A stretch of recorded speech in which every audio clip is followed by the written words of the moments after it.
কাউকে বানাইলেন সফিউল্লাহ, কাউকে বানাইলেন খলিলুল্লাহ, কাউকে বানাইলেন রূহুল্লাহ, কাউকে বানাইলেন হাবিবুল্লাহ। সুবহানাল্লাহ ওয়ালহামদুলিল্লাহ লা ইলাহা ইল্লাল্লাহ। সুবহানাল্লাহ ওয়ালহামদুলিল্লাহ লা ইলাহা ইল্লাল্লাহ। একটু দুরূদ পড়ি। আল্লাহুম্মা সাল্লি আলা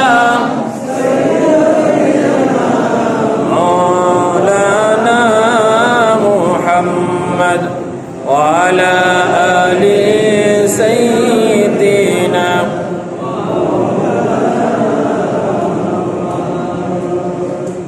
আল্লাহ সুবহানাহু ওয়া তাআলা বলতে চেয়েছিলাম, আবু হুরায়রা রাদিয়াল্লাহু তাআলা আনহু যখন মায়ের কাছে যখন আসলেন, মা উগ্রপন্থী ছিলেন, রাগ উঠে গেল। তখন বলল, তুমি কি বলতেছ যে রসুলের দরবারে না যাওয়ার জন্য আমাদের নেতাকর্মীরা নিষেধ করেছে, তুমি এই রসুলের দরবারে গিয়েছো? বলছে, হ্যাঁ আমি গিয়েছি। তখন মা প্রচণ্ডভাবে মারধর করলেন। এরপর রসুল পাক সাল্লাল্লাহু আলাইহি সাল্লামের দরবারে দ্বিতীয় দিন গিয়ে বললেন, ইয়া রাসূলুল্লাহ সাল্লাল্লাহু আলাইহি সাল্লাম, আমি আপনার দরবারে একটা দোয়ার জন্য এসেছি। বলছে, কি? প্রথমে দোয়ার কথা বলে নাই, আমি একটা এই বিষয়টা আপনাকে অবগত করার জন্য এসেছি। বলছে, তুমি কি মায়ের জন্য অভিযোগ করতেছ? বলছে, না, মায়ের জন্য অভিযোগ করা আমি রসুলের সাহাবীদের কোনো অধিকার নাই। সুবহানাল্লাহ। যেখানে রসুলের সাহাবীদের অধিকার নাই, মা বাবার বিপক্ষে অভিযোগ করা, তা আমাদের কি অধিকার আছে নাকি? যেখানে সাহাবী বড় নাকি আমরা বড়? কি সাহাবীদের মর্যাদা বেশি নাকি আমাদের মর্যাদা বেশি? সাহাবীদের মর্যাদা তো বেশি, সাহাবীদের সম্মান বেশি। সাহাবীরা, সমস্ত সাহাবীরা আল্লাহর জান্নাতে যাবে, কোনো সন্দেহ নাই। সমস্ত সাহাবীরা রাসূলের হাতে বায়াত হয়ে হাত দিয়ে কালিমা পড়ে নিলেন, লা ইলাহা ইল্লাল্লাহু মুহাম্মাদুর রাসূলুল্লাহ সাল্লাল্লাহু আলাইহি ওয়াসাল্লাম। এই কালিমা যারা রসুলের হাতে হাত দিয়ে পড়ে নিয়েছেন, প্রত্যেকটি সাহাবীরা আল্লাহর জান্নাতে প্রথম কাতারের মধ্যে ডুববে। সুবহানাল্লাহ। আবু হুরায়রা রাদিয়াল্লাহু তাআলা নবীজির কাছে এসে বললেন, ইয়া রাসূলুল্লাহ সাল্লাল্লাহু আলাইহি ওয়াসাল্লাম, আমি জানি আপনি সমস্ত কিছু যা দোয়া করবেন, এখন দোয়া করবেন, যতদিন পর্যন্ত দোয়া করবেন এমন কোনো দোয়া আল্লাহ ফেরত দিবে না। ইয়া রাসূলুল্লাহ, আমি চাই আপনি মা আমার জন্য একটু দোয়া করেন। এরপরে নবীজি দুইখানা হাত আল্লাহর দরবারে উঠিয়ে দিয়ে বললেন, আল্লাহুম্মা ইহদি উম্মা আবু হুরায়রা, ইয়া আল্লাহ, আবু হুরায়রার মাকে আপনি হেদায়েত দান করুন। সুবহানাল্লাহ। এই কথা যখন বললেন, আবু হুরায়রা রাদিয়াল্লাহু তাআলা আনহু এই মসজিদে নববী থেকে রাসূলের দোয়া যখন শুনতে ছিলেন, তখন দৌড়াচ্ছেন, অনেক দ্রুতগামীতে দৌড়াচ্ছে। তিনি ভদ্র মানুষ ছিলেন, নম্র মানুষ ছিলেন। অন্যান্য সাহাবীরা জামা টেনে ধরছেন, এই কি হয়েছে বলো না, তোমার সাথে কাদের সাথে সমস্যা হয়েছে? বলছে, না না না, সমস্যা হয় না, আমাকে ছেড়ে দাও। আমি জানতে চাচ্ছি রাসূলুল্লাহ দোয়া আগে পৌঁছে নাকি আমি আবু হুরায়রা আমার বাড়িতে আগে পৌঁছতে পারি? সুবহানাল্লাহ। এরপরে বাড়ি থেকে শুনতে পেলেন, দেখতে পেলেন আবু হুরায়রা রাদিয়াল্লাহু তাআলা আনহু মায়ের এই চুল থেকে পানি পড়তেছে। আর গিয়ে যখন বললেন, মা আপনি আছেন? বলছে, সন্তান তুমি কোথায় গিয়েছিলা? সেই কালকে তো তোমাকে আমি বকাবকি দিয়েছিলাম, কিন্তু আজকে তুমি আসার আগে তোমার রাসূল আমার বাড়ির মধ্যে এসে আমাকে স্বপ্নের মধ্যে আমাকে দেখিয়ে দিয়েছেন, আর তুমি আমাকে সেই মুহাম্মদের দরবারে নিয়ে যাও। তখন আবু হুরায়রা রাদিয়াল্লাহু তাআলা আনহু রাসূল পাক সাল্লাল্লাহু আলাইহি ওয়াসাল্লামের দরবারের মধ্যে মাকে নিয়ে আসলেন, আর হাত দিয়ে বায়াত হয়ে কালিমা শাহাদাত পড়লেন, আশহাদু আল্লা ইলাহা ইল্লাল্লাহু ওয়াহদাহু লা শারীকা লাহু ওয়া আশহাদু আন্না মুহাম্মাদান আবদুহু ওয়া রাসূলুহু। এই কালিমা পড়ে তিনিও ইসলাম কবুল করে ফেলেছেন। তাহলে সাহাবীদের দোয়া কবুল হয়। সাহাবীরা যে দোয়া করেন, রাসূলের দরবারে গিয়ে বলেন, রাসূল হাত তুললে দোয়া কবুল হয়ে যায়। এই জন্য আমরা সাহাবীদের থেকে বেশি বুঝবো না, নবীদের থেকে বেশি বুঝবো না। সাহাবীরা যা করেছেন, নবী যা বলেছেন তা করেছেন। হে রাসূল এটা, হ্যাঁ এটা, এর থেকে বেশিও করে নাই, কমও করে নাই। তো আমরা তো আশরায়ে মুবাশশারা বলতে 10 জন সাহাবীদের কথা বলি, কিন্তু অন্য অন্য সাহাবীদের জান্নাতে যাবে। যেমন আরও 10 জন সাহাবীর পরে অসংখ্য সাহাবী ছিল, 1,15,000 সাহাবী ছিল জান্নাতুল বাকির মধ্যে। কিছু সাহাবী আছে, তার আরও অনেক সাহাবী বাহিরে বাহিরে রয়েছে। সমস্ত সাহাবীরা আল্লাহর জান্নাতে। আমরা সাহাবীদের মতো আদর্শ যদি আমরা নিতে পারি, তাহলে আল্লাহর জান্নাত আমাদের জন্য খোলা থাকবে। জান্নাতের যেই দরজা দিয়ে আমাদের মন চায়, সেই দরজা দিয়ে আমরা ঢুকতে পারবো। সুবহানাল্লাহ। আল্লাহ আমাদেরকে আমাদের এই ঈমান এইভাবে করে সাহাবীদের ঈমানের মতো ঈমান হওয়ার জন্য আল্লাহ তৌফিক দান করে, বলেন আমিন। সম্মানিত মুসল্লিয়ানি কেরাম, আপনারা ইতিমধ্যে যারা আসেন নাই, আমাদের এখন 8টা 7 দেখা যাচ্ছে টাইমিং। তা আমরা নির্দিষ্ট সময়ে 8টা 15 পূর্বে ঘোষণা অনুযায়ী টাইম এদিক সেদিক করা হবে না। মেহেরবানি করে আপনারা যারা এখনো আসেন নাই, দ্রুততার সময়ে আপনারা একটু তাড়াতাড়ি চলে আসুন। আমরা নির্দিষ্ট সময়ে জামাত আরম্ভ করে দেবেন ইনশাআল্লাহ। যেহেতু আমাদের সময় গতকালকে একটা সময়ের কথা বলা হয়েছিল যে 8টা 15 আমরা নির্দিষ্ট সময়ে পড়ে ফেলব। তো অনেকে তো ঈদের সময় মনে করেন হয়তো একটু বেশ কম হয়েছিল, হয়তো আজকের জুমায় আজকের নামাজ একটু বেশ কম হবে না। আপনারা একটু যারা আসেন নাই মেহেরবানি করে চলে আসুন, যাতে আপনারাও নামাজ পান। এটা আমরা আশা ভরসা করে 15 সময়টাকে বেশি করা হয়েছে। আমরা চেয়েছিলাম 8টার দিকে করব, আপনাদের সুবিধার জন্য 8টা 15 করা হয়েছে, যাতে করে আপনারা যাতে অভিযোগ না দেন।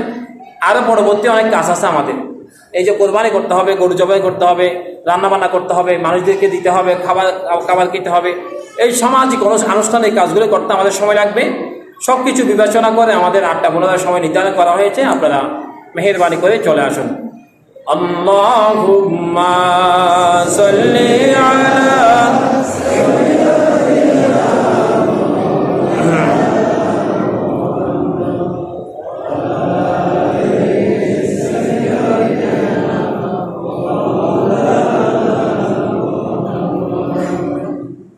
আল্লাহ তাআলা হাদিস কুদসির মধ্যে বলেছেন, ওয়া খালাকতুকা লিআজালি, আমি তোমাদেরকে বানিয়েছি আমার জন্য। আল্লাহর কথাটা দেখেন, হাদিসে কুদসি, আমি তোমাদেরকে বানিয়েছি। তোমাদেরকে মানে আমাদেরকে, আপনাদেরকে, সবাইকে। জিন এবং ইনসান ছাড়া আর কোনো কারো কাছ থেকে আল্লাহ হিসাব নিবে না। আল্লাহ বলছেন জিন থেকে হিসাব নিব, ইনসান থেকে হিসাব নিব। জিনের কথা আগে বলেছেন, জিনদেরকে আগে সৃষ্টি করেছেন এই জন্য। ইনসানকে পরে সৃষ্টি করা হয়েছে, এই জন্য হিসাব ইনসানটা বড় হবে। কিন্তু বলার সময় আল্লাহ ইনসানের কথা বলেছেন, কিন্তু জিনদের হিসাবের আগে ইনসানের হিসাব করে আল্লাহ জান্নাতে দিয়ে দিবেন। সুবহানাল্লাহ। এটা হচ্ছে ওয়া খালাকতুকা লিআজালি, আমি তোমাদেরকে সৃষ্টি করেছি। তোমাদের যত পৃথিবীর মধ্যে যত জিনিস আছে, সমস্ত জিনিসগুলো তোমরা খাবা। যেমন গরু, ছাগল, দুব্বা, তারপরে যত মহিষ আছে, হালাল জিনিস আছে, সমস্ত কিছু আমাদেরকে আল্লাহ হালাল করে দিয়েছেন। নাজায়েজ যেগুলি আছে সেগুলো নাজায়েজ, কিন্তু জায়েজ অনেক জিনিস রয়েছে। কিন্তু মুসলমানরা জায়েজগুলি চায় না। অনেক মুসলমান আছে নাজায়েজগুলিকে বেশি পছন্দ করে, বলছে শুয়োরের মাংস কেন পছন্দ হয় না, এটাও তো কুকুর কেন সুন্দর, ছাগল থেকে কুকুর সুন্দর। আচ্ছা, আল্লাহ এই কুকুরের ভিতরে ছাগলের যে কল্যাণ আছে এটা যদি থাকতো, কুকুরটা জায়েজ করে দিলে আমাদের কোনো অসুবিধা ছিল? আল্লাহ বলছে কুকুরকে আমি মানুষের জন্য কল্যাণকর জিনিস দিই নাই। ছাগলের কাছে গুণাগুণ রয়েছে, আর কুকুরের কাছে গুণাগুণ নাই বিদায়, সমস্যা আছে বিদায় আল্লাহ এটা আমাদের জন্য জায়েজ করেন। তা আল্লাহর থেকে আমরা বেশি বুঝবো না। আল্লাহ যা বলেছেন এটা আমাদের জন্য কল্যাণ। আল্লাহর কথার সাথে আমাদেরকে একমত হয়ে যেতে হবে। সম্মানিত মুসল্লিয়ানি কেরাম, তো আমরা কোরবানির সময়